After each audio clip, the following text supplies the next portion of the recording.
उसको उसने हल्के में लिया, परमेश्वर की बातों को उसने ध्यान में उसने लागू नहीं किया। कैसे वो ऊंचाई से नीचे उतारा गया। हालेलुया। कैसे हम बढ़ेंगे, कैसे हम सुरक्षा पाएंगे? हमें अगुवाई चाहिए। जिस प्रकार यहोशू उन सारे लाखों लोगों के लिए अगुवान था, लीडर था, आप आपके घर के लिए यहोशू है, आपके परिवार के लिए आप यहोशू है, आपके बच्चे, आपके नाते पुत्र के लिए आप यहोशू है, आपकी कलीसिया के लिए आप यहोशू है। परमेश्वर की उपस्थिति, परमेश्वर की अगुवाई आपको चाहिए, आपको आगे बढ़ने के लिए। इसलिए हियाव बांधो, दृढ़ हो जाओ, मत डरो, क्योंकि परमेश्वर ने आपको, मनुष्य ने नहीं चुना, आपको परमेश्वर ने चुना। और आपको फालतू में नहीं, आपको परमेश्वर रखेगा। आपकी मेहनत व्यर्थ नहीं जाएगी। समझ के साथ साथ घोषणाएं चाहिए। आप जिस बीमारी से डरते उसके ऊपर आप घोषणाएं दो। हालेलुया। इस संसार में जो शैतान है, जो डराता है, जो परिस्थिति पहाड़ जैसे दिखाई दे रही, उसे भूल जाओ। जो तुम्हारे अंदर प्रभु यीशु मसीह है, वो इस संसार से, जो शैतान उससे बड़ा है, इस संसार में जो परिस्थिति आपको हरा देती, उसको भी परमेश्वर चेंज करने वाला, आपके अंदर प्रभु यीशु मसीह जो बैठा है, वो आपको जीवंत करने वाला प्रभु है। इसीलिए आपके अंदर जो बैठा हुआ है, वो कई परिस्थिति को चेंज करने वाला परमेश्वर है। यीशु नाम इतना बड़ा नाम है, इतना सामर्थी नाम है कि सब नाम उसके सामने घुटने टिकते। चाहे बीमारी का नाम हो, चाहे मौत का नाम हो, चाहे शैतान का नाम हो, उस यीशु के सामने घुटना टिकना पड़ता उसे।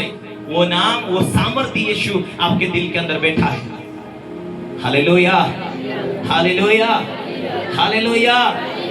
आप अपनी परिस्थिति को चेंज नहीं कर सकते, लेकिन आप में जो बैठा हुआ यीशु मसीह, वो परिस्थिति को चेंज करने वाला प्रभु आप में बैठा है। हालेलुया। इसलिए उसका पीछा करो लगातार। शैतान क्यों गिरा? क्योंकि शैतान के अंदर वो लूसीफर था, वो सब स्वर्गदूतों से बड़ा स्वर्गदूत था, लेकिन उसके जीवन में लेखा जोखा के बहुत आय के कारण वो निर्दोष नहीं पाया गया। उसका जीवन फूल उठा, वो घमंड में रहा, निर्दोष नहीं पाया गया। जो तुम्हें परमेश्वर दिया है, उसका इज्जत करो, पढ़ते रहो। जब जब आप जीरो बनते जाएंगे, पुरानी बातों को भूलते जाएंगे, मुझे उठना कैसे, मुझे बढ़ना कैसे, जब जब आपके ऊपर आप जहां हार जाएंगे, उसमें आप उसमें गुलाम बन जाएंगे। लेकिन नम्रता को लागू करेंगे, दीनता को लागू करेंगे, जब जब जीरो बनेंगे, जब जब आप कुछ भी नहीं, बोले तो बोलने दो, निंदा करे तो करने दो, मुझे तो प्रभु में बढ़ना है। और ऐसा आप स्थिरता और आप एक पवित्रता को लागू करके, परमेश्वर मेरी कहाँ गलतियां हो रही, परमेश्वर मुझे कहाँ चूक रहा, परमेश्वर मेरे जीवन में ऐसे क्या गलतियां है, आप उसे ढूंढना शुरू करेंगे। यदि तुझे सफल होना है, तो इस प्रकार परमेश्वर अपने दास को इस प्रकार परमेश्वर कहता है, तेरे जीवन भर कोई तेरे सामने ठहर ना सकेगा। जैसा मैं मूसा के संग रहा, वैसे तेरे भी संग रहूंगा, और न मैं तुझे धोखा दूंगा, न तुझको छोड़ूंगा। इसलिए हिया बांधकर दृढ़ हो जा, क्योंकि जिस देश के देने की शपथ मैंने इन लोगों के पूर्वज से खाई थी, उसके अधिकारी तू इन्हें करेगा। इतना हो कि तू हिया बांधकर बहुत दृढ़ हो जा। जो व्यवस्था मेरे दास मूसा ने तुझे दी, इन सब के अनुसार करने में चौकसी करना, और उनसे जो दाहिने मुड़ना और न बाएं, जहां कहीं तू जाएगा वहां तेरा काम सफल हो गया। हालेलुया। यदि भय के साथ, डर के साथ प्रार्थना कर रहे, तो आप वहां नहीं पहुंचोगे। हालेलुया। परमेश्वर का दास नाने गावी बहुत एक पावरफुल परमेश्वर का अभिषेक में चलने वाला पॉल यंगिचो के पास में उत्तर कोरिया का प्रधानमंत्री का फोन आता है। जिस प्रकार नेपाल का जो माहौल बना हुआ था, उस प्रकार उत्तर कोरिया के अंदर माहौल बन चुका देश में। और वहां का देश का मंत्री उसे फोन करता है, हे प्रभु के दास पॉल यंगिचो, ये भीड़ पूरी उग्र हो रही है और ये नेता राजा को चेतावनी दे रहे, अब क्या करें? ना तो पुलिस से नियंत्रण हो रही, क्या करें आप? क्या तेरी प्रार्थना के अंदर परमेश्वर काम कर सकता है? प्रभु के दास पोल योंगिच ने कहा, हाँ, पूरे देश को नियंत्रण कर सकता है प्रार्थना के द्वारा।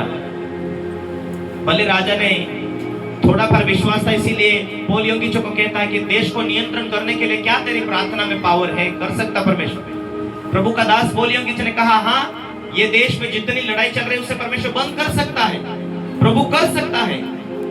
ठीक है यार, आप प्रार्थना करो। उसने अपनी सारी कलीसिया को कहता कि संडे के दिन सब लोग मीटिंग में आओ, और उस टाइम में उसके 10 लाख लोग थे कलीसिया में। 10 लाख लोगों के बीच में उसे परसों के दिन खड़ा होना स्टेज पर, और उसके विरोधी ने, वो देश के प्रधानमंत्री के विरोधी, कलीसिया के विरोधी लोगों ने कहा, ए पोल योंगिचो, संडे के दिन तू पुलपिट पर चढ़ेगा, हम तुझे गोली मारने वाले हैं। या तो तू मीटिंग में आएगा, लोग जमा करेगा, हम तुझे गोली मार देंगे। अपने माता पिता को पास्टर जाकर कहता है, मम्मी आज का दिन हम मिल लेते हैं, संडे के दिन लोग मुझे गोली मारने वाले हैं, इसलिए हो सके तो ये लास्ट दिन है, मैं मिल रहा हूं तुमको। इस प्रकार पोल योंगिच जाकर अपने माता पिता को, भाई बहनों को कहते हैं। तो उन लोगों ने उसको कहा, हम तुझे गोली मारेंगे। तो फोन पे उसने क्या कहा मालूम है? तुम मुझे गोली नहीं मार सकते, मैं जीवित परमेश्वर की सेवा करने वाला हूं, तुम मारना भी चाहेंगे तो वो बचा लेगा। फिर भी अपने माता पिता को कहता है, हो सके तो ये लास्ट दिन है। हालेलुया। लेकिन क्या उसने पुलपिट पर जाना बंद किया? नहीं, पुलपिट पर गया संदेश देने के लिए, चाहे कुछ भी हो जाए। यदि तू मुझे जिलाना चाहेगा तो तू लेकर चलेगा, लेकिन मौत को देकर क्यों डरूं, परिस्थिति को देकर क्यों डरूं? उसने हिम्मत रखा, उसने विश्वास से प्रार्थना करना शुरू किया, आराधना करना शुरू किया। हालेलुया। 2 दिनों के बाद पूरे उत्तर कोरिया में झगड़े बंद हुए। जो उत्तर कोरिया का प्रधानमंत्री पोल योंगिचो को कहा, धन्यवाद है तेरा परमेश्वर प्रार्थना को सुना। सारी पुलिस लगा दिया, सारी मिलिट्री लगा दिया, लेकिन झगड़ा शांत नहीं हो रहा था। लेकिन आपका परमेश्वर प्रार्थना सुन के 2 दिनों में सारा माहौल को शांत कर दिया। विश्वास की प्रार्थना, हिम्मत की प्रार्थना, आशा भरी प्रार्थना और